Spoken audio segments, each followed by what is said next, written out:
Caméo est une vieille salle de quartier pour ce qui est de cette salle rue de la Commanderie qui date de 1930.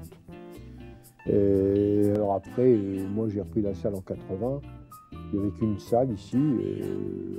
Petit à petit j'en ai fait d'autres, j'en ai fait 3 autres.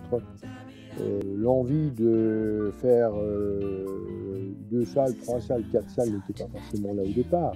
C'est le marché et c'est la façon dont les films arrivent maintenant qui font qu'on a la nécessité d'avoir suffisamment de surface pour pouvoir offrir une palette suffisamment large aux spectateurs, du film le plus ésotérique, entre guillemets, au film le plus commercial à réessai, je précise bien.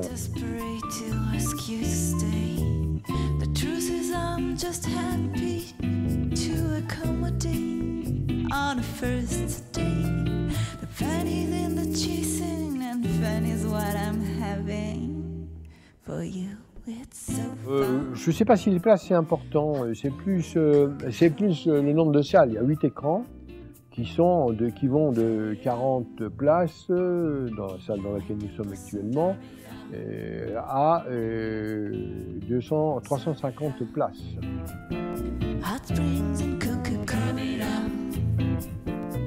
Alors moi je suis chargé de la caisse, donc il y a 3 fonctions principales au sein des caméos. Il y a les projectionnistes qui sont au nombre de 3, vous avez les ouvreurs qui sont au nombre de 2 et les caissiers qui sont au nombre de 4.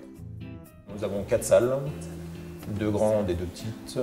Les grandes la plus grande fait 350 places, la deuxième en fait 230 et nous avons 2 petites salles de 95 places chacune. Marc Gröser, c'est avant tout une salle d'exposition, donc même si c'est assez rare qu'on ait une exposition, c'est le but premier de la salle. Sinon, il sert également quand on fait des avant-premières en présence de réalisateurs, ça sert pour les conférences de presse ou pour ce genre de choses. Le Caméo Commanderie est classé cinéma français et européen, donc il passe en priorité un certain nombre de films français et européens. Du coup, on est plus large public vu qu'on passe plutôt les films américains.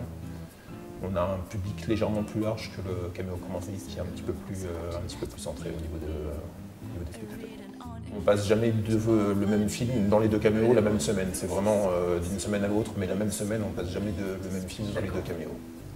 Après, en fonction, ça dépend de la programmation. Il arrive qu'il y ait un film qui passe une semaine dans un caméo et la semaine suivante dans l'autre. Après, même si on a une certaine orientation, ça arrive qu'un film d'une semaine à l'autre passe d'un caméo à l'autre. C'est des choses qui arrivent. C'est moi qui sélectionne les films en fonction de l'intérêt cinématographique qu'ils peuvent avoir ou en fonction de l'intérêt cinématographique au regard du public qui vient ici. Je sais que ça correspond à ce type de public. J'en sors 4 en moyenne par semaine, sur 8 écrans, ce qui est déjà beaucoup, plus éventuellement ce que j'appelle une réédition, les anciens films de répertoire qu'on montre là aussi.